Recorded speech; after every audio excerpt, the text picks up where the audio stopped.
rentrer un petit peu plus dans la pratique pour cette seconde table ronde. Donc le thème, c'est la causalité à l'épreuve de la pratique des projets. Donc je vais, comme tout à l'heure, présenter nos illustres invités. Je vais commencer par Armel Talbot, responsable de la cellule Contract Management d'Egis. Donc, ingénieur de formation et fort d'une expérience de 20 ans dans les infrastructures linéaires, aéroportuaires et de requalification urbaine, Armel Talbot a eu l'occasion d'intervenir en marché privé et public. On ne parle pas que de marché public aujourd'hui. La pratique des contrats étant une dimension fondamentale dans la direction de marché de travaux, elle a pu multiplier les actions de gestion contractuelle pour des opérations dont elle avait la direction, ainsi qu'en soutien à d'autres directeurs de travaux. Donc pour compléter ce terrain de jeu foisonnant, Armel a eu l'opportunité il y a 2 ans de prendre la responsabilité de la cellule Contract Management et Management de projet chez Egis pour les opérations de métro principalement. Il lui a ainsi donné désormais l'opportunité d'intervenir sur des projets qui présentent par leur volume, leur durée, leur type, leurs enjeux, des dimensions contractuelles démultipliées et dont elle aime à dire qu'ils constituent un accélérateur de particules en gestion contractuelle.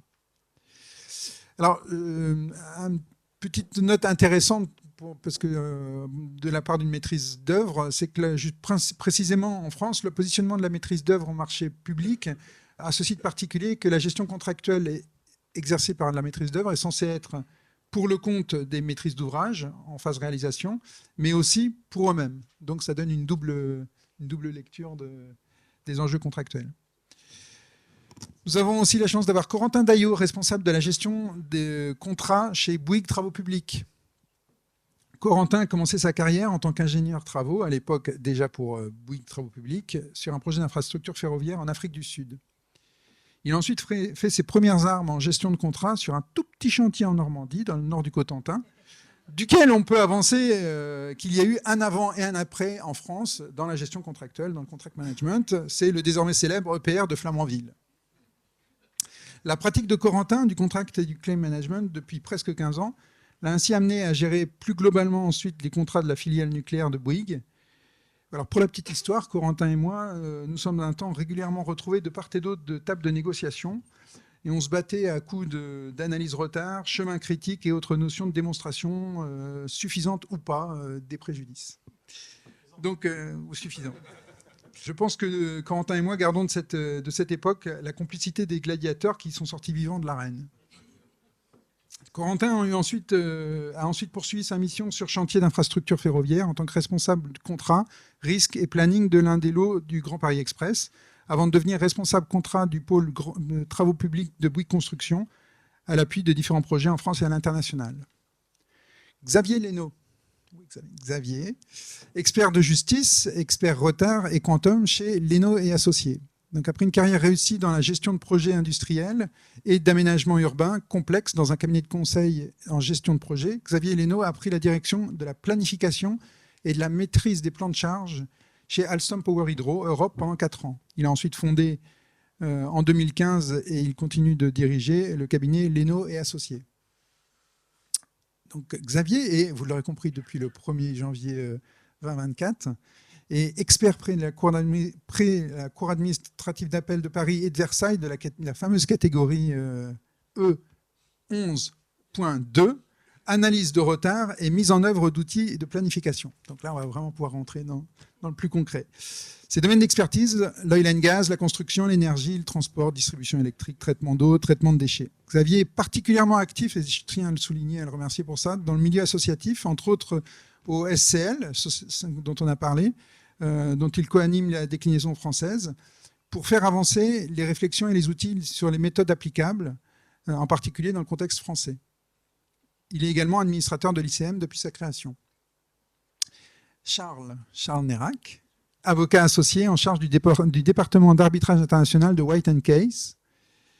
Charles intervient dans le cadre de différents, principalement dans les secteurs de la construction et de l'énergie. Il est souvent sollicité par ses clients dès le stade de la formulation de réclamation, mais le cœur de son activité est de représenter ses clients dans toute procédure de résolution de différends, que ce soit des comités de résolution de litiges, des dispute boards, l'arbitrage, des procédures judiciaires, etc., en anglais et en français. Charles Nérac enseigne également l'arbitrage international à l'université Paris 1, à l'université de Paris 2 à Sciences Po Paris, et il intervient sur le LLM International Construction Contracts de Paris 2.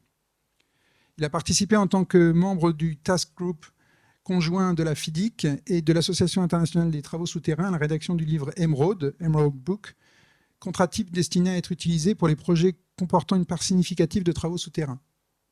Charles Nérac intervient régulièrement comme arbitre. Et cette passionnante, enfin, ce qui s'annonce, cette passionnante table ronde sera modérée par Sabrina Larjane, qui dirige le cabinet de conseil SL Partner dédié au contract management avec une forte activité en claim management. Sabrina est également très impliquée au sein de l'ICM et son motto, comme on dit, est le suivant: un contract management éclairant et pragmatique en phase avec les enjeux de projet. Juriste de formation et avocate en exercice, Sabrina s'est forgée une expérience opérationnelle de terrain sur des grands projets industriels et ferroviaires, mais aussi dans le secteur de l'IT, avec une connaissance sectorielle indispensable à la pratique du contract management. Sabrina capitalise une expérience dans les contrats publics et privés depuis une quinzaine d'années. Elle a fondé son cabinet au Luxembourg, le cœur de l'Europe, et adresse des acteurs en France, Belgique et Luxembourg, aux côtés de maîtres d'ouvrage, maîtres d'œuvre et entreprises. Et ne partez pas trop vite avant la fin, parce que j'ai plein d'annonces à faire, que je ne ferai pas tout de suite. Merci Frédéric. Bonjour à tous. D'abord, je vous remercie d'être venus nombreux. Ça témoigne de l'implication des praticiens dans la professionnalisation de notre métier. Je remercie aussi les intervenants pour leur implication et leur investissement pour cette table ronde et pour partager aujourd'hui leur expérience avec nous, avec vous. Donc, vous l'aurez compris, pendant cette table ronde numéro 2, l'objectif, c'est vraiment de finalement à la réalité de l'exercice dans l'établissement des liens de causalité quand on rédige des réclamations. Et pour ouvrir ces discussions, je vais vite céder la parole à Xavier Leno, qui va dresser un panorama des différents environnements typologie de réclamation avant qu'on entre dans le vif du sujet. Alors, en préalable à ce petit panorama, la détermination des responsabilités, aujourd'hui, elle est souvent complexe en raison des nombreux acteurs qui sont impliqués et du fait que le nombre d'acteurs est croissant. Si on regarde sur 20 ans, la multiplication des sous-traitances, que ce soit côté maîtrise d'ouvrage, maîtrise d'œuvre et entreprise, on a un panel qui est complètement différent et un nombre d'acteurs croissant, d'où une difficulté supplémentaire à évaluer la causalité, à juger de la causalité. Le rôle d'un expert, c'est d'éclairer un juge, un arbitre, un juge ou un arbitre sur la causalité, mais c'est pas de juger. La causalité, c'est l'unique prérogative du juge. Donc, l'idée d'un expert, c'est donc d'aider le juge à mieux apprécier la causalité. Et donc, pour aider ce juge, il y aura, comme nous le verrons plus tard, il y a un certain nombre de points à faire.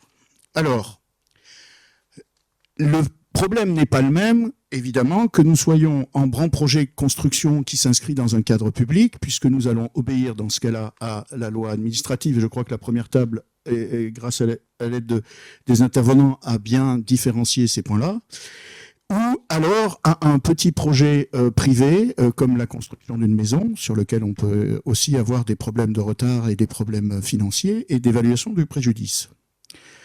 Et donc, pour moi, aujourd'hui, les enjeux de ce que j'appellerais la causalité juste, parce que bon, le terme adéquat n'est pas employable dans ce cas-là, c'est bien qu'il faut aborder beaucoup de domaines, comme l'analyse des contrats, l'identification des manquements, les clauses de limitation de responsabilité, le rôle des experts, la documentation du projet et la collecte des preuves. Mais il y a quelque chose qui réunit tout ça, c'est que aujourd'hui, il est quand même rare dans une procédure qui va, voire probablement absent dans une procédure qui va aller soit côté privé en arbitrage, soit au tribunal judiciaire, soit au tribunal administratif, qu'il n'y ait pas d'experts. Donc, il y a bien, c'est pour revenir sur les propos de Vincent tout à l'heure, il y a bien la partie technique de la causalité qui est importante en construction, dont les gens qui sont autour de cette table aujourd'hui sont majoritaires. Les ouvrages sont de plus en plus complexes, dans un environnement de plus en plus exigeant, et construire coûte de plus en plus cher. Le problème de fond par rapport aux réclamations, c'est qu'à la fin, il faut bien qu'il y ait quelqu'un qui paye si on a quelque chose à réclamer. Pour poursuivre,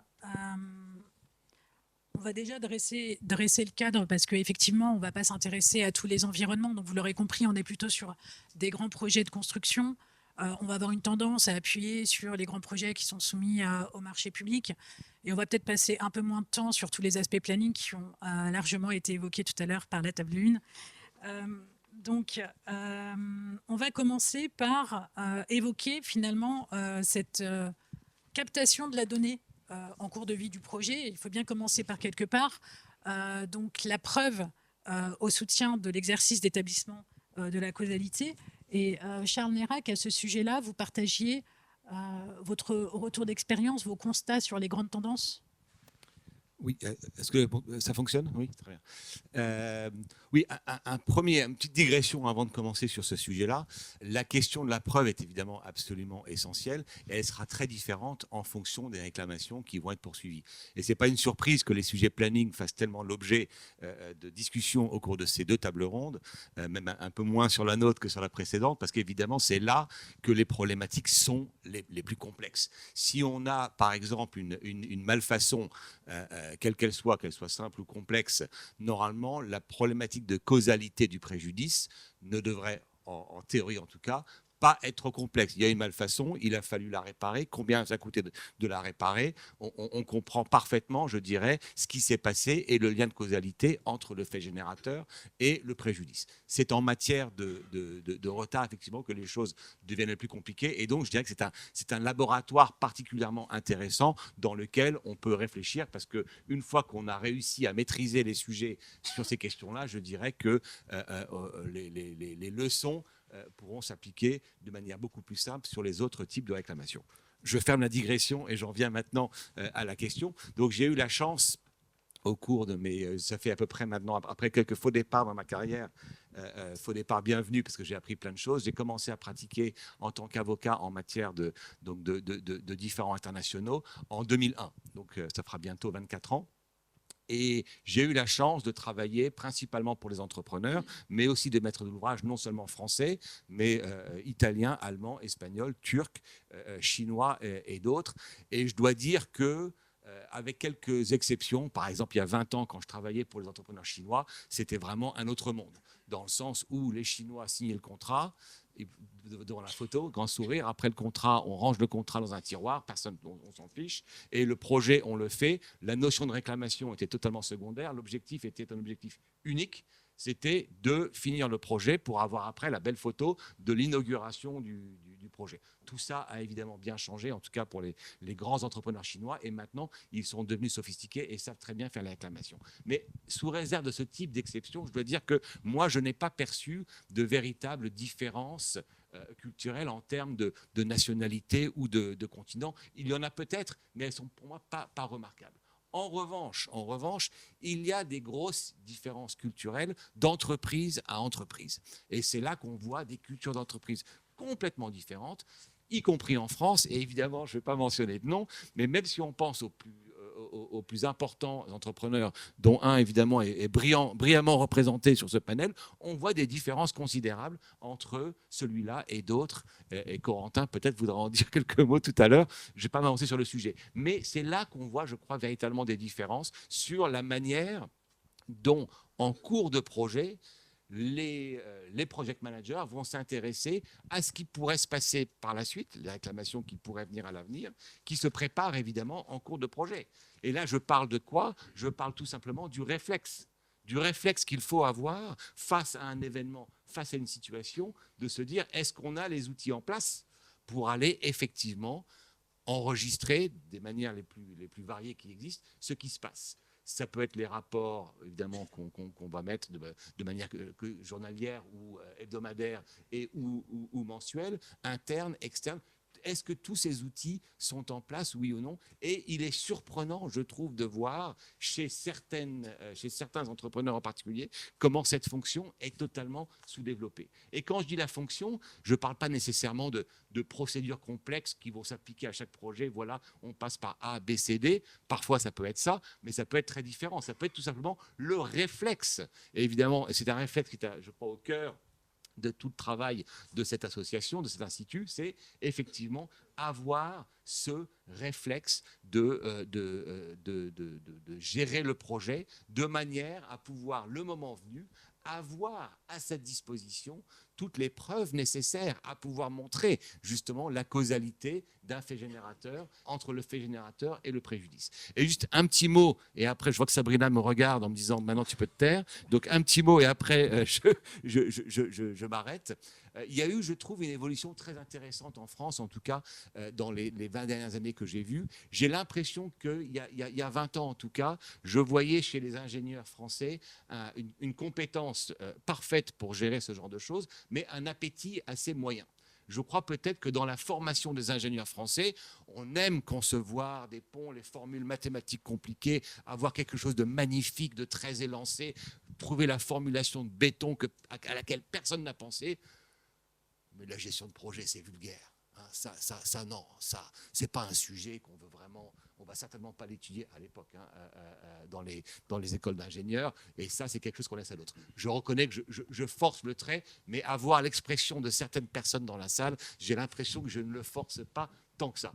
Et on se retrouvait parfois dans une situation paradoxale où un entrepreneur français absolument remarquable faisait appel à un quantity surveyor anglais pour aller gérer ses réclamations. Je n'ai rien contre les quantity surveyors anglais. Mais pourquoi est-ce qu'une entreprise française avec des ingénieurs remarquablement formés aurait eu besoin, autre peut-être que la maîtrise de la langue, d'avoir recours à un quantity surveyor anglais? Cette tendance-là, moi, je la vois vraiment disparaître. Je ne sais pas si ce n'est que mon impression. Je serais très intéressé des retours, évidemment, de mes copanélistes et de la salle. Et maintenant, je m'arrête. Peut-être un mot, Corentin? Oui, je vais effectivement réagir puisque je suis interpellé sur le sujet. Alors effectivement, j'ai entendu dire que certaines entreprises avaient une réputation. Je ne suis pas sûr de savoir laquelle, mais bon, enfin, sur le sujet, j'ai entendu plusieurs choses. Là, l'appétence des équipes, effectivement, la gestion de contrats. Alors c'est un sujet récurrent dans nos réflexions. Alors pour ma part, je suis effectivement dans une grande entreprise qui a la chance d'avoir un peu de structure là-dessus et d'essayer de mettre en place un certain nombre d'outils. À l'inverse, alors on a de très grands projets et je vois certains de nos maîtres d'ouvrage dans la salle sur ces très grands projets. À l'inverse, on a aussi des projets de taille un peu plus modeste sur lesquels on est confronté à deux réalités. La première qui est une réalité économique, c'est-à-dire que le projet n'est pas de taille suffisante pour pouvoir intégrer dans son budget un contract manager de métier à plein temps. Et c'est un élément qui est important dans la capacité en cours de chantier à collecter les bons éléments de preuve, à produire la bonne matière, les bons plannings bien étayés, avec les bons liens bien enregistrés. Et le deuxième aspect également, et on en avait déjà parlé à l'occasion de précédentes tables rondes, le fait que le marché du contract management est un marché un peu pénurique. Et donc on n'est pas toujours en capacité de staffer nos projets avec des équipes conscientes de tout ce qu'on est en train d'évoquer dans nos tables rondes, et ayant forcément une appétence forte pour ce sujet de la causalité, la démonstration des fondements, la recherche des causes légitimes au regard du contrat ou au regard du droit. Et donc c'est un aspect qu'on doit évidemment prendre en compte qui passe pour beaucoup par de la formation, parce que nos ingénieurs doivent apprendre à faire ça, et qui passe aussi par de l'expérience. Et on a certains chefs de projet qui ont, par la force des choses, se sont frottés à ces sujets-là et qui acquièrent de par leur expérience ce vernis qui leur donne une capacité à savoir quelle est la bonne preuve à collecter, ou quel est le bon élément, quel est le bon document à produire. Merci Xavier. Vous, dans le cas des dossiers qui vous sont adressés, vous le constatez comment cette... Alors, dans le cas des dossiers qui me sont adressés, en fait, ce que je constate, c'est l'explosion des pièces qui sont fournies et produites. Alors, contrairement un peu, mais ça va dans son sens à ce que disait Charles, moi j'ai eu la chance de commencer dans l'ingénierie parapétrolière Et dans l'ingénierie parapétrolière, chez les pétroliers, la gestion de projet, même il y a 35 ans, c'était quelque chose de excessivement à la pointe, performant. Il y avait des contract managers et tout ça. Et en fait, moi, ce que je constate, si vous voulez, c'est que les performances de ce qu'on me remet en tant que document, des projets ne sont pas toujours au niveau des attentes. Et les systèmes de gestion documentaire modernes qui sont couplés au système de messagerie aujourd'hui, qui sont couplés au système de messagerie électronique, ont en quelques années démultiplié considérablement le nombre de pièces que vous remettez ou que vous avez à disposition pour justement faire votre réclamation ou gérer votre projet. Par contre, ce que je pense, c'est que c'est pas forcément bien parce que le problème se pose sur la qualité de ces pièces. J'ai pris 3 exemples pour ça. Tout d'abord, je vais parler du classement des documents. Je ne dis pas que c'était mieux avant, mais c'était différent. Avant, il y avait quelqu'un qui était responsable vraiment du classement des documents, de l'intégralité des documents, du projet, dans des classeurs qui répondaient à un plan de classement qui avait été réfléchi par le directeur de projet et qui permettait de retrouver relativement facilement les documents, sachant qu'en plus, quand vous veniez chercher un document pour le prendre, la personne qui était en charge de tous ces classeurs notait que vous l'aviez pris, donc savait où il se trouvait. Les versions obsolètes des documents étaient archivées et, bon an, mal an, ça fonctionnait comme ça. Aujourd'hui, puisqu'on fait quand même des projets qui sont beaucoup plus complexes, on s'appuie sur les systèmes informatiques et le problème qui se trouve quand même avec tout ça, c'est que, ok, on a des pièces, mais tout le monde sait très bien qu'on ne sait pas toujours quelle est la version de la procédure qui est applicable ou quel est le plan, encore que ça, généralement, on l'a à peu près, qu'il faut utiliser pour construire. Ensuite, je voulais parler d'une chose qui est fondamentale en réclamation, qui s'appelle les feuilles de temps. Quand j'ai commencé à bosser, et là, je dis que c'était mieux avant. Pourquoi ? Parce que quand j'ai commencé à bosser, sur la chape de chaque personne dans les bureaux d'études ou dans les centres de procurement et tout, il y avait une feuille de temps. Sur la feuille de temps, chaque personne marquait tous les jours, à l'heure, ce qu'elle faisait. D'ailleurs, c'est de là que viennent les estimations à l'heure, qui aujourd'hui, quelque part, sont un peu obsolètes dans la manière de consolider les coûts, mais on continue d'estimer les études à l'heure. C'était pareil pour les chantiers, c'est-à-dire que les contremaîtres remplissaient des feuilles de temps tous les soirs en indiquant où est-ce que sont les compagnons, qu'est-ce qu'ils ont fait aujourd'hui.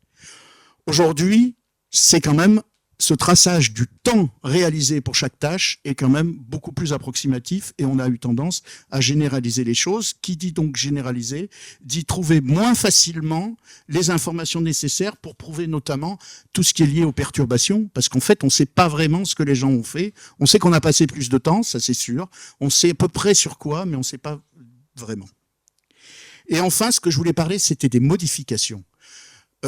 J'ai eu la chance de commencer juste au début du dessin industriel sur informatique. Et donc, en ce temps-là, quand même, comme on faisait non pas de la conception assistée par ordinateur, mais vraiment du dessin, on avait gardé les vieilles habitudes qui sont de ne pas implémenter des modifications à tort et à travers, parce que il fallait reprendre la planche, il fallait refaire le dessin, il fallait réimprimer des plans, il fallait les renvoyer. Bref, c'était un système, on va dire, lourd, et donc on se restreignait sur les modifications. Aujourd'hui, l'informatisation, les projets plus complexes, font que le nombre de modifications a explosé, et le nombre de modifications, et donc je dis que c'est mieux maintenant pour ça, parce qu'on peut faire des modifications, mais le problème, c'est quand est-ce qu'on fait des modifications, et comment on va tracer qu'on a fait ces modifications, à quel moment, et qu'elles ont perturbé le projet. Donc, pour conclure, pourquoi je vous dis ça ? Parce que je pense qu'il faudrait se montrer plus rigoureux dans le suivi des modifications aujourd'hui, et notamment des temps passés à faire ces modifications dans les systèmes que l'on a. Et j'hésite pas à dire à certaines personnes certaines entreprises que j'ai pu conseiller de revenir à pointer au plan parce que à la fin il y a que ça qui marche pour être sûr. Et pourquoi ? Parce que ça permettrait de faire des prévisions futures qui sont plus ciblées, plus centrées, et surtout de démontrer plus simplement un certain nombre de préjudices. Plutôt que d'utiliser des équations, comme il y en a dans le SCL d'ailleurs, on aurait des vrais chiffres. Donc on le comprend à la base de la réflexion, donc ce travail sur la captation des bonnes données au service de l'établissement des réclamations par anticipation et qui facilite cet exercice par la suite pour l'établissement du lien de causalité. On l'a vu aussi, établir un lien de causalité peut s'avérer être un exercice très difficile, mais quel est le niveau d'exigence finalement qu'on rencontre dans la réalité des projets? Armelle, votre positionnement de maîtrise d'œuvre vous donne aussi une certaine visibilité. Vous avez à la fois cette relation maîtrise d'ouvrage avec les entreprises. Quel est votre retour? Alors effectivement, dans les projets sur lesquels on intervient en tant que maître d'œuvre, on a des niveaux de demande qui sont hyper hétérogènes, quand bien même on est affaire à des entreprises qui répondent à des marchés qui sont conséquents. Et à ce titre-là, nous, on a l'obligation d'être particulièrement vigilant parce qu'on traite d'argent public. Donc, je ne vais pas refaire la table 1, mais pour le coup, on a quand même à tester la robustesse et la légitimité, entre guillemets, des demandes, etc. Et on a souvent, on se confronte à des demandes qui sont, alors, peut-être pléthoriques en termes financiers, ça c'est un autre sujet, mais en tout cas qui sont pléthoriques en termes de récits. Et puis derrière, le lien avec le préjudice qui est présenté quand il est présenté de manière satisfaisante, y compris dans ses détails un petit peu comptables, en fait, le lien entre les deux, il est très rarement établi par les titulaires de marché. Et ça rend l'exercice du maître d'œuvre difficile. Alors, je ne vais pas vous faire pleurer, mais pour le coup, on a, nous, cette obligation d'aller chercher ce qu'il y a derrière. Derrière un récit avec plein de difficultés rencontrées, avec des mesures qui ont été mises en place, des moyens supplémentaires, etc. Et à nous, quelque part, quand ce n'est pas fait, alors soit de relancer, bien évidemment, les entreprises, parce que chacun est responsable de protéger ses propres intérêts, donc chacun doit faire sa part, mais également pour éclairer le maître d'ouvrage, de lui dire en quoi, effectivement, il y a quelque chose derrière la demande qui peut être, au premier abord, un peu brouillonne, mais qui nécessite d'aller un peu plus loin, quoi. Donc finalement, est-ce que ça mène à un peu plus de pragmatisme dans l'exigence de l'établissement de ce lien de causalité? Alors effectivement, la notion de pragmatisme, elle est loin du débat de tout à l'heure, mais elle est indispensable en fait dans notre action pour arriver à sortir quelque chose de robuste et qui se tienne, parce qu'il y a un moment, il faudra que l'ensemble soit cohérent, quoi. Puis il y a d'autres enjeux en cours de projet. Corentin, vous évoquiez un certain nombre de facteurs aussi qui peuvent être pris en ligne de compte. Je vais peut-être me permettre un petit pas de côté. En fait, on parle beaucoup de causalité ce matin et de démonstration causale. Alors effectivement, c'est un sujet qui est important dans la relation contractuelle qu'on a avec nos maîtres d'ouvrage. Mais c'est finalement peut-être pas l'alpha et l'oméga de la relation contractuelle. Je vais peut-être enfoncer une porte ouverte, mais la meilleure façon de ne pas avoir à se poser la question du niveau d'exigence et de la démonstration causale, c'est aussi de ne pas avoir besoin de faire cette démonstration causale. Il y a deux axes principalement pour ça. Alors, il y en a un qui a été déjà abondamment évoqué ce matin dans la première table ronde, qui est une réflexion contractuelle en amont, où on essaie de poser un cadre qui permet de définir, alors on a des terminologies assez différentes qu'on voit fleurir selon les maîtres d'ouvrage, des causes légitimes, des cas d'extension du délai, des circonstances légitimes, tous ces termes qu'on voit avec des mots majuscules, des majuscules qui leur donnent un sens bien installé dans la relation contractuelle. Alors j'espère ne pas avoir mal perçu le message. J'ai cru comprendre que dans cet exercice, le bon sens serait plutôt du côté des juristes et pas forcément de celui des ingénieurs. Il y a aussi effectivement un autre axe, et peut-être un peu moins contractuel, mais plus opérationnel, et qui pour le coup va peut-être plus se caractériser dans la phase d'exécution, qui est qu'en même temps qu'on identifie une cause, qu'on a une perturbation, qu'on a une amorce de démonstration causale, alors qui est parfois imparfaite parce que faite dans l'urgence, faite dans le feu de l'action, et puis pas forcément analysée très posément sur le moment. Mais en accompagnement de ça, on a aussi une obligation qui est de limiter les conséquences, de proposer des mesures d'accélération, de rattrapage, de mitigation, peu importe comment on les appelle. Et je pense que c'est là aussi un élément important qu'il faut arriver à faire exister dans la discussion, au-delà de la simple démonstration causale et de l'exigence absolue de sa rigueur. Et il y a une réalité opérationnelle face à ça, c'est qu'il est parfois un peu difficile d'arriver à maintenir cet état d'esprit force de proposition, précisément parce qu'on est confronté à un niveau d'exigence très accru, très intense, et qu'on se retrouve parfois dans une espèce de frustration de se dire mais de toute façon, le client il est dans le déni du sujet, il refusera de payer à la fin, donc à quoi ça sert qu'on mette de l'énergie supplémentaire pour finalement l'aider alors que lui ne nous aide pas. Alors je le présente de manière un peu triviale, mais c'est parfois le sentiment qu'on a dans nos équipes et qui est aussi une composante importante du métier de contract manager, c'est d'arriver à maintenir ces deux aspects de viser la démonstration causale la plus rigoureuse possible et la plus complète possible, et en même temps trouver ce chemin dont il faut arriver à parler aussi avec le client pour trouver un chemin opérationnel le plus praticable possible et qui est aussi une des conditions pour arriver à converger à la fin, surtout quand la démonstration causale est parfois un peu bancale ou un peu compliquée à digérer. Xavier, je vous laisse la parole aussi sur le sujet. Alors moi, au sujet des exigences, au vu des possibilités que j'ai évoquées avant, et encore, je n'ai pas parlé aussi de l'intelligence artificielle qui envahit aujourd'hui, on va dire, l'espace médiatique, les limites de l'impossible sont repoussées régulièrement un peu plus loin. Et face à ce fait-là, l'exigence en termes de preuves, elle aussi, est considérablement renforcée. Il n'est pas rare en arbitrage internationaux, et là je me tourne plutôt vers Charles, de voir même des simulations 3D pour appuyer un discours avec des films et même parfois des films en réalité augmentée pour aller montrer comment les faits se sont passés pour appuyer un certain discours. Mais l'enjeu financier est tel que les coûts, même s'ils sont importants de ce type de solution, deviennent négligeables en fait.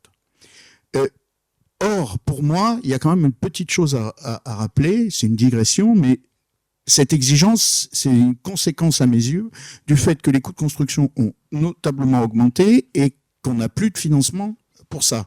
Autrement dit, on est bien souvent trop short pour financer notre projet et on tient quand même à le faire. Et donc, dans les faits, alors je vais peut-être déchaîner les maîtres d'ouvrage, mais dans les faits, on utilise un contrat pour faire notre projet, et puis forcément comme tout est sous-estimé, et en premier terme, parce que là je parle en connaissance de cause, le planning, on a des problèmes de réclamation.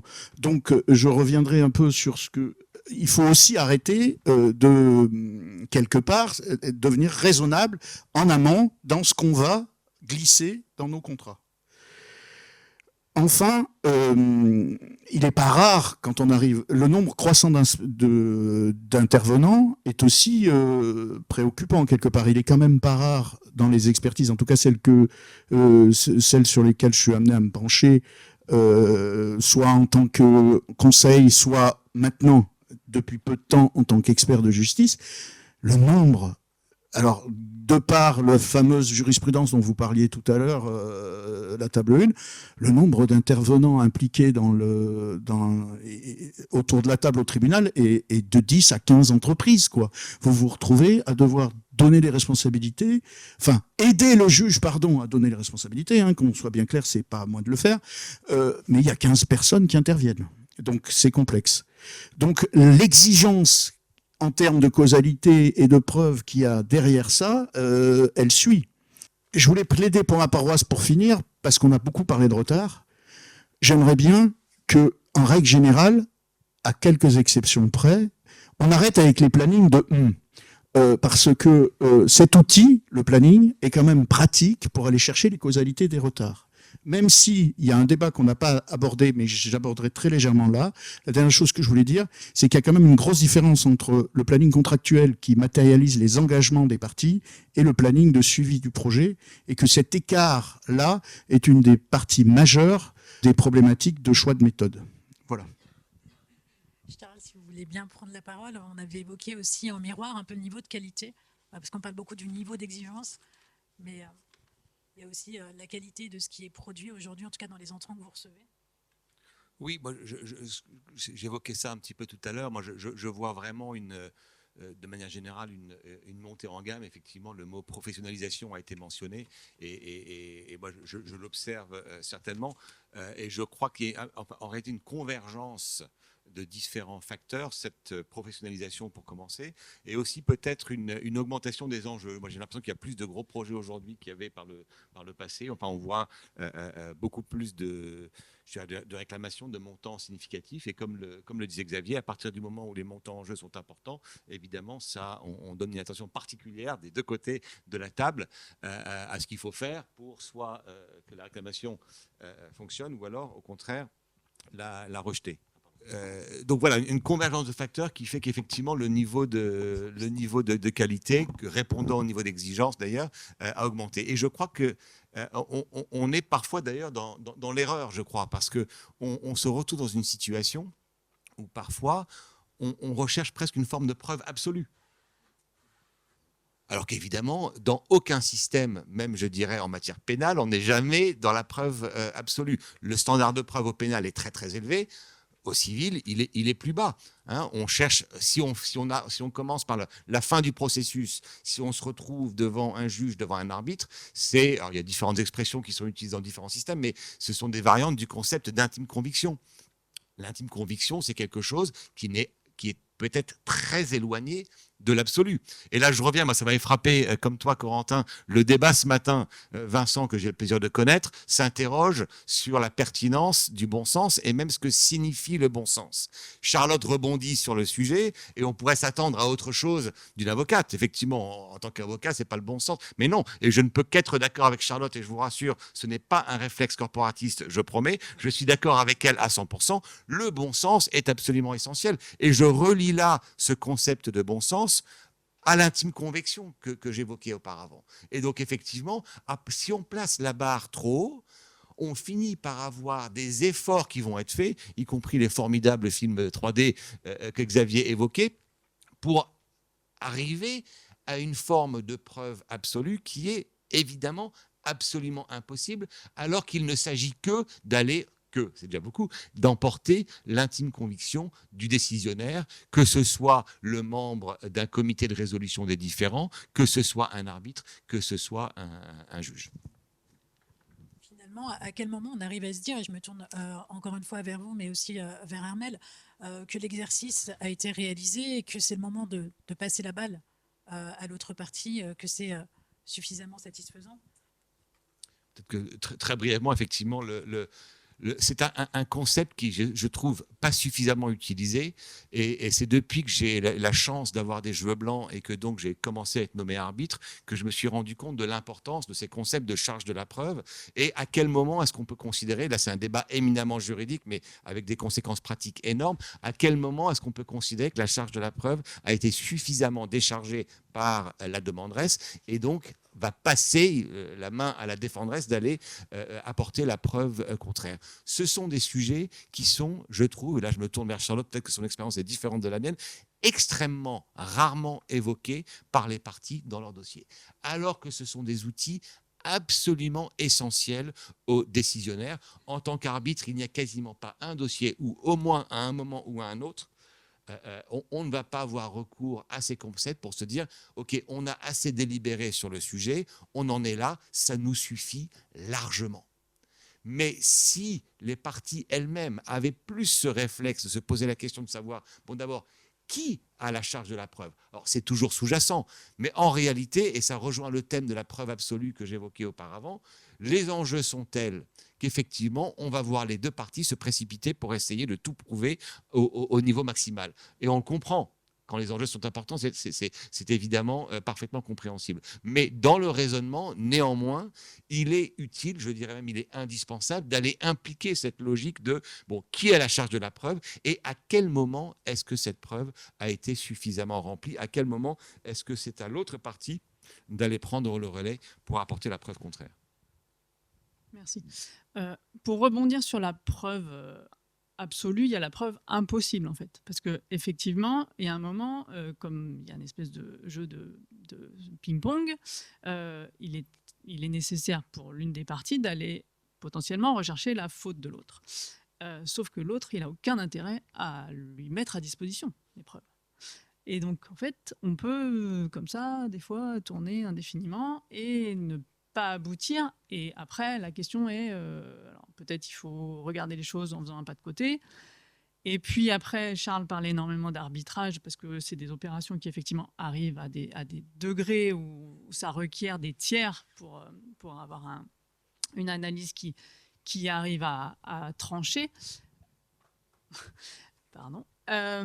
Mais au quotidien, on est peut-être un peu plus confronté à des choses où la question de la limite de la preuve, c'est peut-être quand est-ce qu'on arrive à converger. Quand est-ce que les parties arrivent à se mettre autour de la table et entendent les arguments des uns et des autres, avec un aspect effectivement factuel, avec un aspect financier qui soit en regard, parce que parfois il y a des éléments qui sont factuels mais qui ont des demandes en regard qui sont assez étonnantes.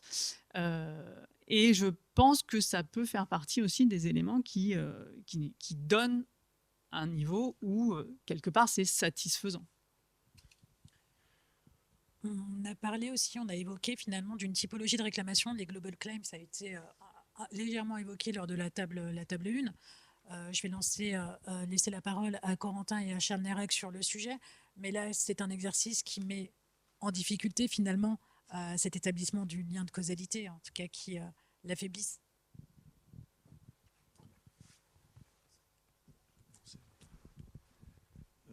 Oui, alors les global claims, alors on a toute une gradation de claims sans aller jusqu'à la claim globale que tout le monde connaît. Finalement, on a eu un gros paquet d'ennuis pendant la vie du projet. On a manifestement un gros paquet de conséquences. Et c'est donc bien évident que le lien de cause à effet entre le gros paquet d'ennuis et le gros paquet de conséquences n'est pas à démontrer. Donc on leur donne tous des petits noms affectueux à ces claims-là. On les appelle parfois claims de terrassier. Nos amis suisses qui font beaucoup de chantiers de tunnels, à l'inverse, appellent ça des claims de maçons. C'est comme quoi la composante culturelle joue beaucoup. Bon, ces claims-là, en fait, elles sont excessivement difficiles à aborder. Et donc, évidemment, on cherche à les éviter. Et la première difficulté est que avant d'arriver à cette claim globale, on a des claims un peu intermédiaires, alors des claims de perturbation, des claims de disruption, pour reprendre la terminologie du protocole SCL. On en a parlé un peu dans la première table ronde, une accumulation de petits sujets qui, pris un par un, paraissent un peu dénués de conséquences ou avec des conséquences assez limitées, et qui, mis bout à bout, en fait, arrivent à un espèce de magma assez difficile à appréhender, assez difficile à détricoter en termes de liens de causalité. Et une vraie difficulté par rapport à ça, en fait, et même d'identifier quand est-ce qu'on arrive dans ce type de situation. C'est-à-dire que ces petites instructions qu'on reçoit du maître d'ouvrage, qui toutes prises une par une, sont assez insignifiantes, en fait. On ne se rend pas compte qu'on rentre dans ce contexte. Et nous-mêmes, et le maître d'ouvrage non plus, ne pense pas à mal en faisant ça. Et en fait, quand on s'en rend compte, souvent on s'en rend compte un peu tard. Et avec la difficulté que de ce fait-là, on n'a pas forcément collecté la bonne matière pour justifier d'une réclamation bien circonstanciée, bien démontrée en termes de causalité. Donc face à ça, effectivement, on se retrouve là dans cette situation de la preuve impossible. Alors il y a là encore, il faut parfois faire appel à un peu de bon sens, arriver à trouver le bon niveau d'exigence. Alors on peut avoir plusieurs approches. Dans les cas que j'ai rencontrés, on peut se dire, dans certains dossiers, on arrive relativement bien à démontrer l'enchaînement de cause à effet du point de vue du planning, si tant est qu'on ait entretenu nos plannings de manière consensueuse en y enregistrant les faits et les bons liens avec les activités, et on peut y arriver. Et quand on est arrivé à faire ça, et ça m'est arrivé sur certains dossiers, de se dire que la démonstration causale sur le préjudice financier qui va avec, on peut se satisfaire d'avoir une démonstration un peu moins parfaite. On peut avoir d'autres approches aussi qui peuvent être une approche par sélection de sujets en se disant on va arriver sur un certain nombre d'exemples types qui caractérisent cette situation de perturbation.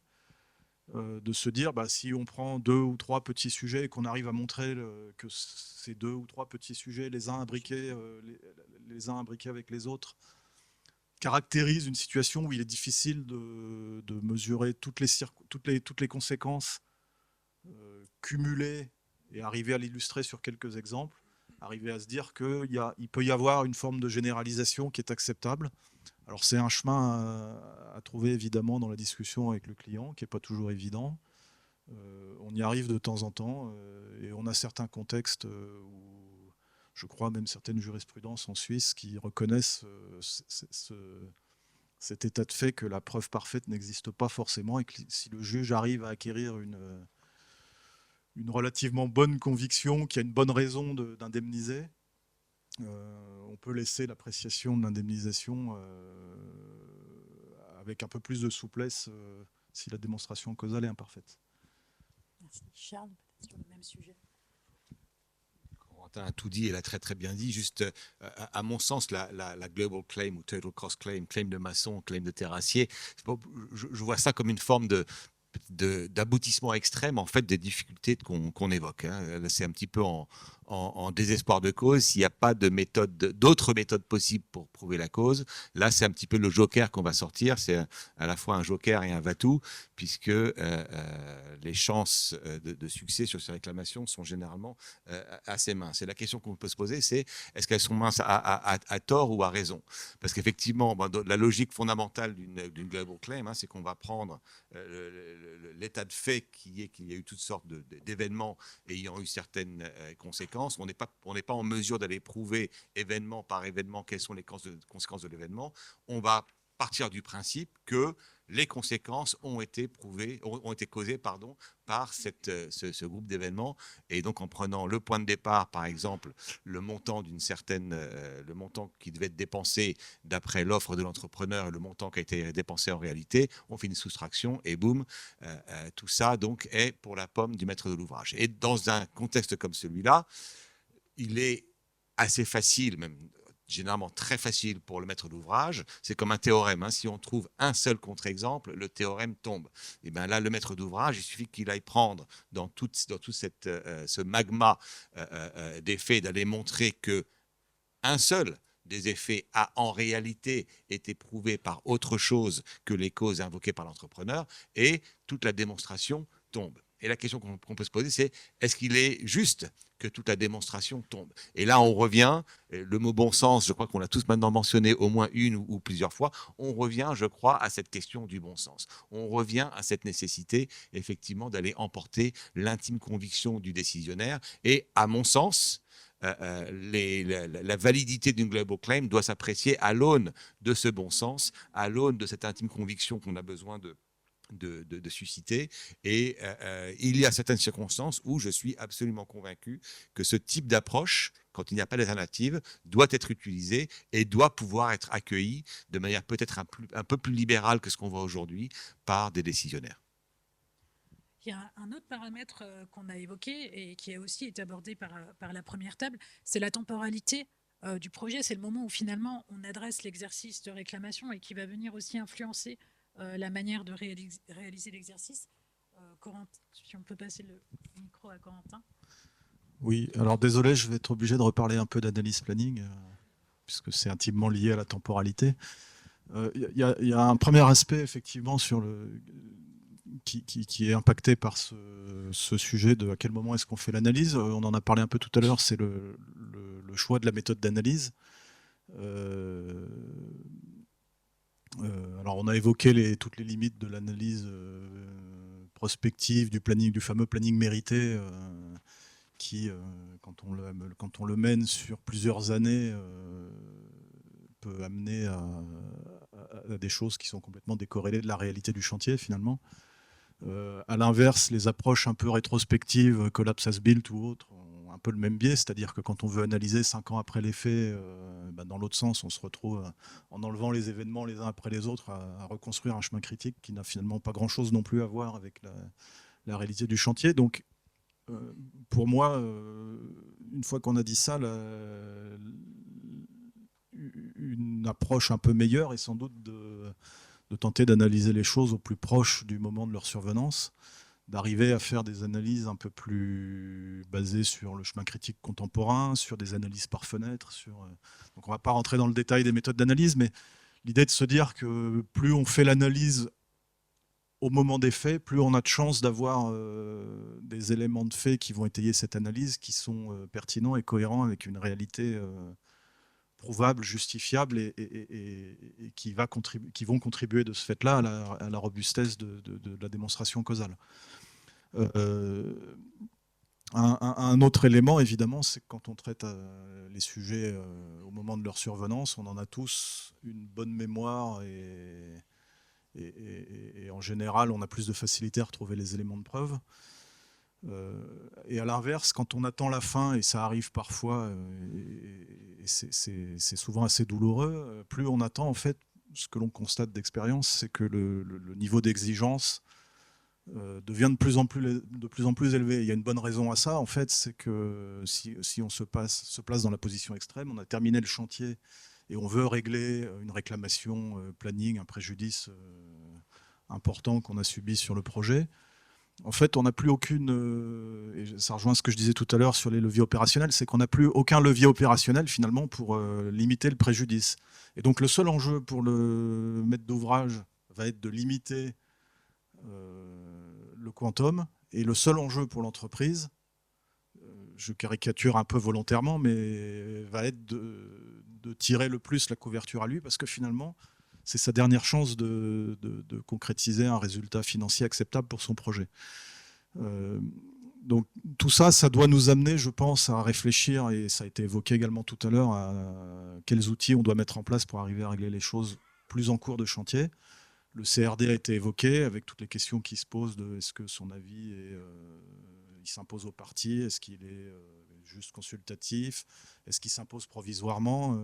Je pense que là-dedans, il y a un chemin qui peut être trouvé pour justement créer le contexte qui permet d'avancer dans un cadre relativement convergé, alors peut-être pas complètement, mais qui permet en tout cas de retrouver un règlement au plus proche des faits et de maintenir aussi la possibilité effectivement d'une bonne volonté des parties pour agir opérationnellement et régler la clème aussi en la limitant finalement.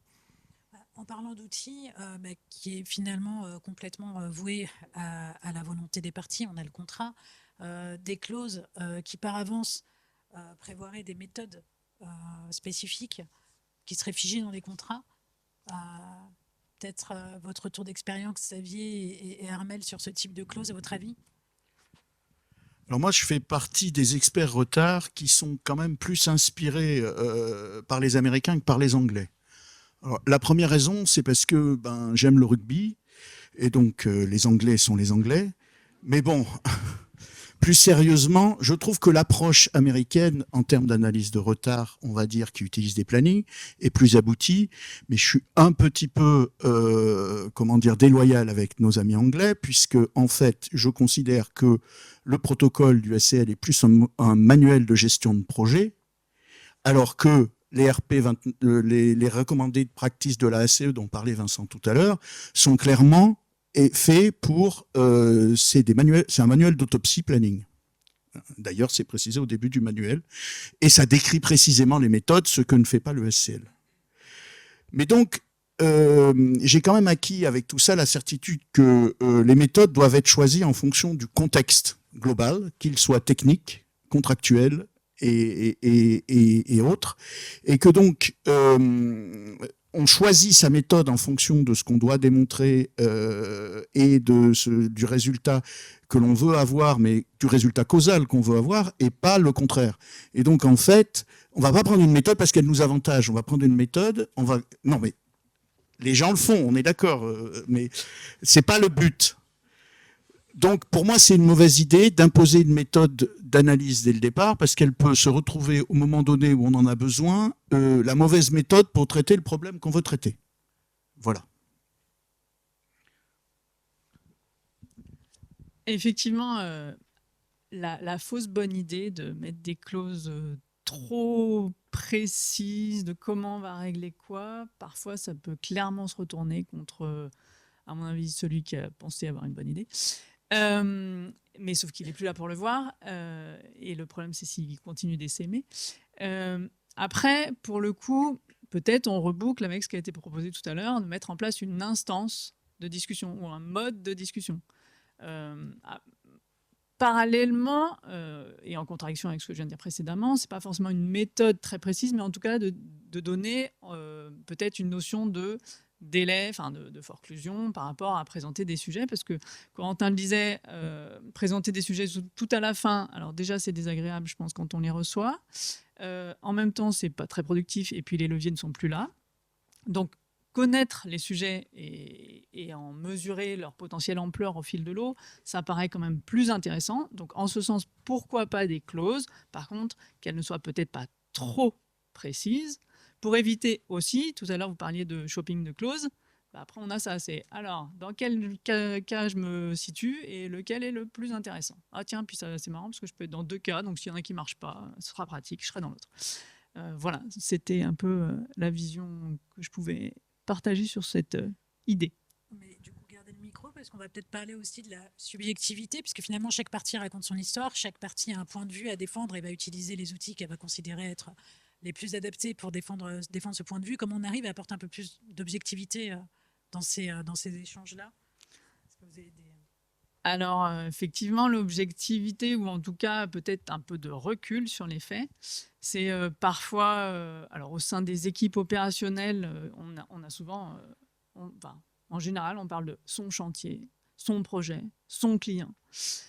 Effectivement, c'est normal, c'est de l'appropriation. Pour autant, on est de ce fait-là pas toujours très objectif sur l'effort qu'on a fait, sur les moyens qu'on a mis pour satisfaire le client, etc. Donc peut-être déporter la lecture, faire analyser les faits par un tiers, mais ça peut être un tiers interne aux parties, mais voilà, que les propositions soient faites de manière un peu exempte d'affect, parce que souvent ça complique les relations, ça empêche d'entendre ce que l'autre est capable d'admettre. Voilà. Après, alors, en position de maîtrise d'œuvre, on a cette double difficulté, c'est que parfois c'est nous qui sommes mis en cause. Donc, forcément, on peut être mis en cause par l'entreprise. Alors, vis-à-vis du maître d'ouvrage, c'est un peu difficile de dire oui, c'est ma faute. Hein. Ça, c'est pas forcément simple. Après, la question est d'être malgré tout le plus neutre possible, de regarder les faits, de regarder l'étendue de leur portée, et d'avoir un discours qui soit effectivement complètement exempt de sentiments, de ressentiments, parce que c'est souvent ça, de ne pas accuser quelqu'un de regarder ce qui s'est passé de manière claire, et d'essayer de faire, parce que ça reste quand même le but, d'essayer de faire adhérer l'autre à l'objet de son propre argumentaire. Donc si vous dites à quelqu'un c'est de ta faute, il faut que tu payes, en général, il n'est pas super enclin à le faire, quoi. Par contre, si on lui explique en quoi effectivement les faits qui se sont accumulés avec peut-être des choses plus ou moins importantes qui viennent de plusieurs personnes sur lesquelles on a alerté, etc., là, l'autre sera certainement beaucoup plus attentif à ce qu'on aura dit plutôt qu'une agression un peu systématique.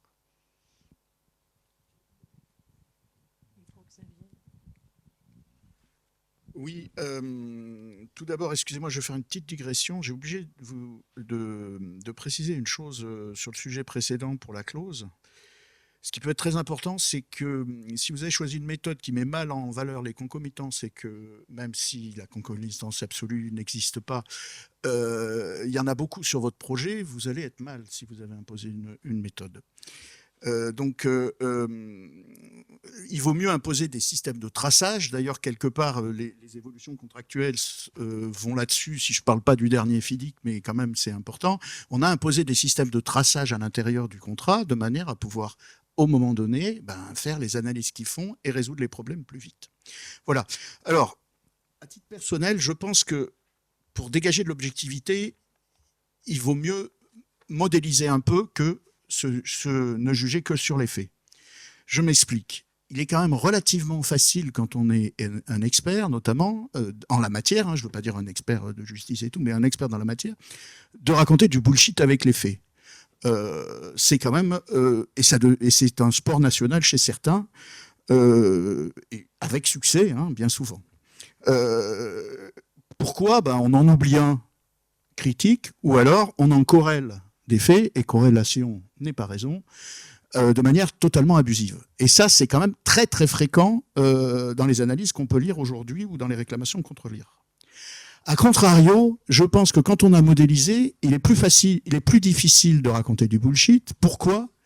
Parce que quand vous avez modélisé, vous avez un expert de la matière qui a modélisé, qui va donc être affronté par quelqu'un qui est expert dans la matière, et lui va détecter plus facilement un bullshit. D'autre part, les modèles ont quand même un avantage de restreindre par essence le champ d'interprétation des données et de qualifier les données d'entrée. Donc, c'est un peu, le modèle va être un peu, dans ce cas-là, un entonnoir, si j'osais, un entonnoir à bullshit. Il y en a moins qui va passer. Maintenant, qui dit modélisation dit spécialiste, et qui dit spécialiste à mettre en face. Mais pour moi, un spécialiste est un peu un renifleur de bullshit, et sur sa spécialité, il reste donc plus difficile à tromper qu'un spécialiste des faits, qui, lui, va s'arrêter aux faits, ce qu'on lui demande de faire d'ailleurs, mais qu'on va pouvoir lui présenter de manière biaisée. C'est bon, j'ai mon micro, merci. Pour conclure, donc, en fait, si on en arrive, si on remet bout à bout un peu tout ce qu'on s'est dit aujourd'hui, on voit bien qu'il y a un écart entre la théorie, entre la manière dont on devrait établir les liens de causalité dans le cadre des réclamations et la pratique. Pour plusieurs raisons, pour tout un tas de facteurs qui ont été évoqués, en fonction de la nature des acteurs, en fonction de la taille des projets, il y a aussi d'autres choses qui rentrent en ligne de compte, comme le relationnel en cours de projet, la temporalité du projet est aussi un facteur déterminant. Finalement, c'est un sujet aujourd'hui dont on n'a pas fini de parler et qui est encore en cours d'évolution et auquel vous allez participer dans vos métiers, dans vos interventions, que vous allez pouvoir observer au fil du temps aussi. Voilà, donc l'idée, c'était peut-être aussi d'avoir ce partage avec vous. Donc si vous avez des questions ou que vous voulez abonder au débat, c'est le moment de prendre le micro. Et je vois une main qui se lève. Je vais passer mon micro. Merci Sabrina. Donc c'est une question, effectivement, et merci à tous et toutes pour la qualité de cette table ronde et à tous les intervenants également de la table ronde antérieure. Une question pour Charles et peut-être aussi Xavier. Donc vous avez tous les deux abordé l'importance d'avoir évidemment des pièces pour prouver la causalité, et Charles, tu parlais notamment d'outils permettant de tracer pendant la vie du projet ce qui se passe, enregistré en temps réel. Et j'aimerais savoir si, donc, en tant qu'avocat, tu as pu voir des bonnes pratiques en termes d'organisation, en termes de système pour tracer, en termes d'outils, qui ensuite ont fait ton bonheur, justement, en tant qu'avocat, pour défendre les intérêts de ton client. Et la question s'adresse aussi à Xavier, puisque tu parlais effectivement tout à l'heure de peut-être la surabondance de pièces. Bon, j'ai tendance à préférer qu'on ait trop de pièces que pas assez pour pouvoir étayer les réclamations ou se défendre. Mais effectivement, je suis intéressée de voir vos retours d'expérience en termes de bonnes pratiques pour ces enregistrements-là. J'utilisais le mot enregistrement dans le sens le plus large, ce n'est pas un enregistrement au sens littéral. Je peux donner des exemples, parce que tout dépend des projets, tout dépend des circonstances, et j'arrive généralement, même systématiquement, a posteriori. Mais oui, avec certains entrepreneurs en particulier, c'est absolument formidable de voir que quand il y a eu des incidents, eh ben, la lettre qui va bien a été écrite au maître de l'ouvrage. Tout ça a été expliqué. On a parfois des relevés photographiques qui sont faits très régulièrement. Pour certains projets, ce ne sera pas pertinent. Pour d'autres, c'est extrêmement pertinent. Et on veut savoir ce qui s'est passé 2 ans avant sur tel équipement en cours d'installation, et ben hop, le 22 mars 2021, et ben voilà, on a un relevé photographique qui a été fait peut-être tous les 2 semaines ou toutes les semaines, encore une fois, tout dépend des événements. On va avoir des entreprises qui ont véritablement des procédures internes de reporting où effectivement on va avoir, par exemple, Xavier mentionnait les timesheets, ça peut être extrêmement intéressant de savoir qu'effectivement, on a tant de jours ou tant d'heures passées par un certain nombre de salariés sur une tâche donnée. Si 3 ans après, parfois, on peut retrouver ces données si elles ont été enregistrées. Sinon, eh ben, comment on fait ? On retourne voir les intéressés pour dire est-ce que vous vous souvenez ce que vous avez fait le 21 mars 2021 ? Évidemment, il n'y aura absolument aucune mémoire où ce sera au doigt mouillé. Donc, voilà des exemples qui illustrent un petit peu, encore une fois, pour moi, ce n'est pas une recette. Je ne crois pas, mais bon, je suis mal placé pour en parler. Peut-être que cet institut a des idées sur le sujet. Je ne crois pas qu'il y ait véritablement de recettes qui puissent s'appliquer pour tous les intervenants, pour tous les projets. En revanche, on est vraiment face à un état d'esprit de gestion de projet. Et une fois que cet état d'esprit est là, d'un point de vue pratico-pratique, tu as pu voir des fichiers Excel où les différents événements étaient enregistrés. Est-ce que vous avez vu des logiciels par exemple, le Contract Lifecycle Management dont on parle beaucoup en ce moment? Tu parlais d'intelligence artificielle, notamment Xavier. Est-ce que vous avez vu ce genre d'outils utilisés? L'échantillon que j'ai n'est pas nécessairement représentatif. Quand j'ai vu ce genre d'outils, généralement, pour moi, ils ont été décevants. C'est-à-dire que souvent, ces outils sont là et ne sont pas vraiment toujours utilisés, malheureusement. Ce qui peut d'ailleurs après avoir un effet, je dirais, boomerang, qui est de dire, vous aviez cet outil, hein, monsieur l'entrepreneur. Donc, si ce que vous dites aujourd'hui est vrai, c'est nécessairement, quelque part, doit y avoir une trace dans votre système. Il n'y en a pas. Que dois-je en conclure ? Bon, mais là, on est dans une autre problématique de causalité. Donc ces outils, oui, mais si on les a, il faut vraiment du coup qu'ils soient utilisés, que les personnes responsables aillent faire ce qu'il faut pour que l'information soit enregistrée. Donc non, c'est pas des fichiers Excel, c'est plus pour moi d'avoir les informations essentielles qui vont être enregistrées. Typiquement, plutôt des formes de reporting qui peuvent être, est-ce que c'est quotidien, est-ce que c'est hebdomadaire? Pour moi, ça, c'est la mine d'or. La première chose qu'on va aller voir, c'est ce genre de choses. Et on a aussi, de manière beaucoup plus informelle, d'autres formes de mine d'or qui peuvent jouer dans les deux sens. C'est tous les échanges WhatsApp. C'est absolument sidérant aujourd'hui de voir sur tous les projets combien de communications sont sur WhatsApp. Ce qui, évidemment, peut être formidable, parce que WhatsApp, c'est très spontané. C'est aussi extrêmement dangereux, parce que les gens envoient un WhatsApp sans se dire que ce WhatsApp va se retrouver peut-être quelques mois plus tard ou quelques années plus tard au centre d'un contre-interrogatoire dans une procédure judiciaire ou arbitrale. Donc j'ai bien conscience que je ne réponds pas vraiment à ta question. Si, ça répond parfaitement, justement, effectivement, sur la question de est-ce que ces outils-là qu'on essaie de développer, auxquels on réfléchit, etc., est-ce que dans ton expérience ensuite, en tant qu'avocat, quand tu connais d'un dossier, est-ce que ça a servi ou pas? Et dans ton expérience, pas vraiment. Je me méfie des systèmes trop compliqués. C'est un peu comme le BIM. Le BIM, utilisé. c'est absolument formidable. Et si le BIM est mis en place et bien fait, ça devrait être une source incroyable permettant de résoudre à peu près toute question qui peut se poser sur un projet. Maintenant, la réalité, c'est que c'est tellement complexe et c'est tellement cher que, encore une fois, sur l'échantillon que moi j'ai vu, je n'ai jamais eu pour l'instant un dossier contentieux où effectivement on a pu utiliser le BIM en se disant ben voilà, les réponses sont là. Non, tout de suite, c'est bah oui, mais lui il l'a pas fait, eux ils l'ont pas fait, donc en fait non, vous pouvez pas compter dessus. Ah bon. Des centaines de milliers d'euros ont été dépensés. Au final, ça a sans doute joué un rôle, mais pour ce qui me concerne moi, pas utile. Si je peux compléter peut-être sur les outils numériques de commentaires, un premier sur le fait qu'effectivement on a un certain nombre d'outils qui sont plus ou moins bien en place sur la traçabilité des événements et la traçabilité de tous les échanges qui entourent l'instruction de ces événements dans le cadre contractuel.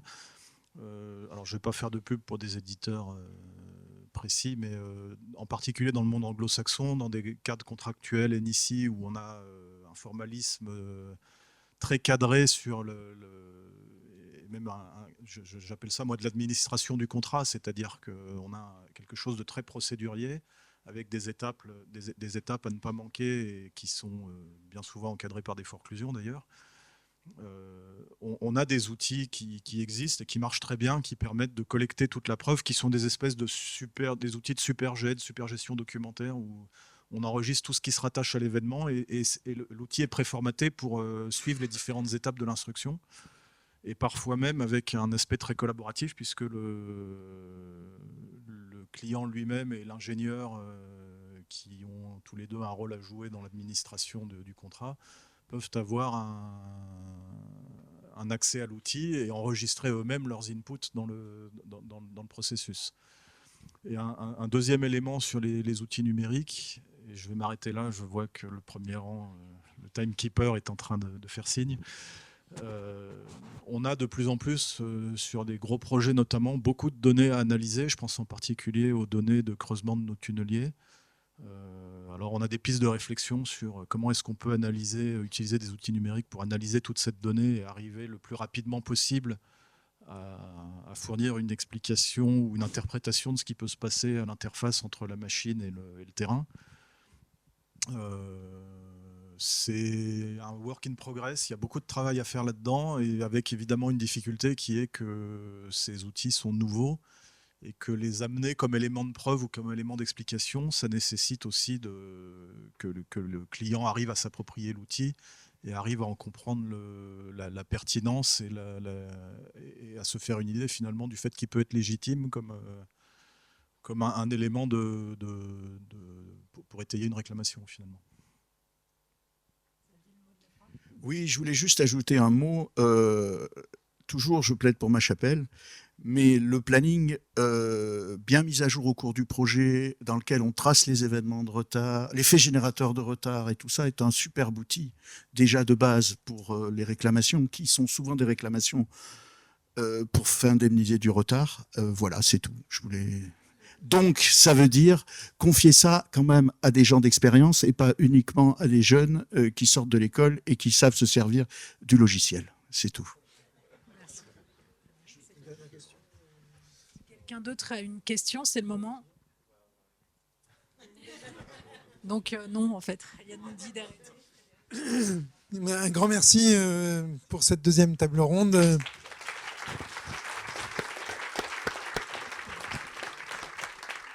Alors en vous écoutant, et je vous demande un tout petit moment de patience, on va pas vous garder longtemps.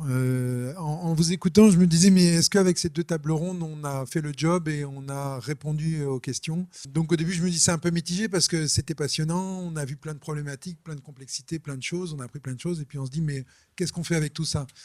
Alors donc quelque part, on n'a pas rempli le job et la promesse qu'on allait vous trouver la solution, l'alpha et l'oméga du traitement des réclamations, de la causalité dans les réclamations. Après, on peut prendre ça autrement et se dire, mais en fait, c'est un processus. C'est un processus continu d'évolution, de prise en compte, et puis c'est un processus humain. Et là, je tiens à vous remercier, vous tous qui êtes venus, qui avez pris du temps pour écouter ces problèmes, parce qu'en fait, surtout ce que ça nous apprend à nous écouter, les acteurs des projets. Un projet, ce qu'on utilise beaucoup en médiation, c'est essayer de se comprendre les problématiques. On connaît ces problématiques, on connaît moins celles de l'autre et on essaie moins de les comprendre. Et c'est quand on commence à les entendre, ensuite à les intégrer, qu'on commence à construire quelque chose d'un peu plus positif. Alors c'est très angélique ce que je dis, mais pour autant ça fonctionne. On le sait, dans les médiations de projet, ça fonctionne. Et donc il y a quelque chose, un mouvement continu qu'on a souhaité...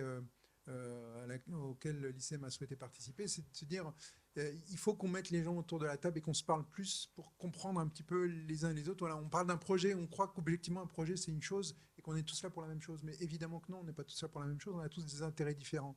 Et donc le comprendre, c'est déjà la première étape pour ensuite voir comment on peut avancer. Voilà, donc merci à vous public. Merci à nos invités de nous avoir fait l'honneur de vous déplacer parfois de loin pour pour nous éclairer.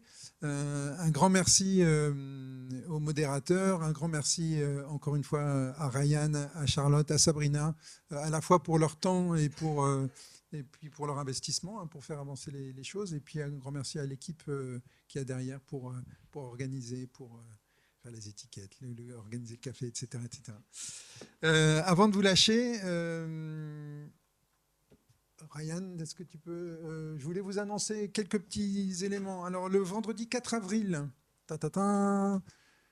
l'ICM co-organise avec la chaire du droit des contrats publics, on en a parlé tout à l'heure, on co-organise à Lyon, parce qu'il n'y a pas que Paris dans la vie, un colloque sur le thème Contract Management et commande publique. Alors là, vous avez eu une matinée, là, vous aurez le droit à une journée complète. Se succéderont 16 invités, acteurs de premier plan dans le secteur de la commande publique et du contract management et des projets, à travers 4 tables rondes thématiques. Donc on va bientôt ouvrir les inscriptions. Donc petit conseil, soyez rapide pour vous inscrire et pour faire passer le message, parce que ce sera un nombre de places limité. Ensuite, je voulais vous informer du programme de formation de l'ICM, et en particulier des formations interentreprises. On fait de l'intra, donc si vous avez des besoins, n'hésitez pas à nous solliciter. Mais on va refaire et renforcer l'offre en interentreprise. Donc la première, c'est l'introduction au contentieux construction dans le cadre judiciaire français. Donc c'est une formation sur une journée qui aura lieu le 29 janvier 2025. Nous allons refaire une formation qui a eu pas mal de succès et de demandes. C'est la maîtrise des délais et introduction aux analyses de retard. Donc, je comprends que certains d'entre vous seront très intéressés. Donc, c'est une formation qui sera proposée à chaque fois 2 jours, donc les 10 et 11 février 2025 et les 21 et 22 mai 2025. Et puis, il y aura une formation d'une journée qui mêlera pratique et théorie, qui sera proposée sur le thème projet en crise, médiation de projet. Alors là, il n'y a pas encore la date, mais ce sera a priori en juin de cette année. Donc, on vous rappelle que toutes les formations, pour toutes les formations, et là je vais faire de la pub, si vous êtes membre de l'ICM, vous avez des prix défiant toute concurrence. Ce qui n'est pas le cas. Alors, on a fait en sorte que le discount est plus important que l'adhésion. Donc, ceux qui prennent des formations sans adhérer, je ne comprends pas. Mais bon, vous avez le droit, vous restez libre. Donc, voilà, exactement. Donc, pour tout renseignement, ces formations avec un S, @icm.academy. Ensuite... je suis très heureux aussi de vous annoncer que certains l'auront vu sur LinkedIn, l'ICM a lancé un programme de mentorat pour ceux qui cherchent un accompagnement personnalisé dans le contract management. Donc c'est valable, alors il y a déjà des mentors, maintenant on a d'autres besoins de gens en plus. Donc si ça vous intéresse de devenir mentor, faites-le nous savoir. Et si ça vous intéresse d'être accompagné, faites-le nous savoir. Donc l'adresse internet c'est mentorat sans S. @icm.academy. On va relancer des séries de cafés techniques. Donc le prochain, Sabrina, on a dit, c'est en janvier, peut-être le 21 janvier. C'est une funeste date, le 21 janvier. C'est l'exécution de Louis XVI. Donc, mais en tout cas, on vous confirmera ça. Donc là, et puis, et enfin, pour ceux qui souhaitent nous rejoindre et participer au comité éditorial pour la production d'articles et de contenus, donc vous pouvez contacter Roland Terrain, qui n'est pas là parce qu'il est basé à Marseille, donc son adresse s'affiche. Non, c'est rterrain@honnête.fr pour participer à la production d'articles. Alors, il y a certains articles qui sont que pour les adhérents sur le site et d'autres articles qui sont ouverts à tous. Mais on souhaite continuer et puis aller et puis produire de la littérature et des sujets qui intéressent les uns et les autres. Voilà. Donc je ne saurais que trop vous inviter à adhérer. L'adhésion n'est pas chère et ça permet de faire des événements comme celui-ci qu'on veut garder gratuits dans l'intérêt de tous. Voilà. Encore une fois, un grand merci et puis j'espère que cette matinée vous aura été utile et appréciable.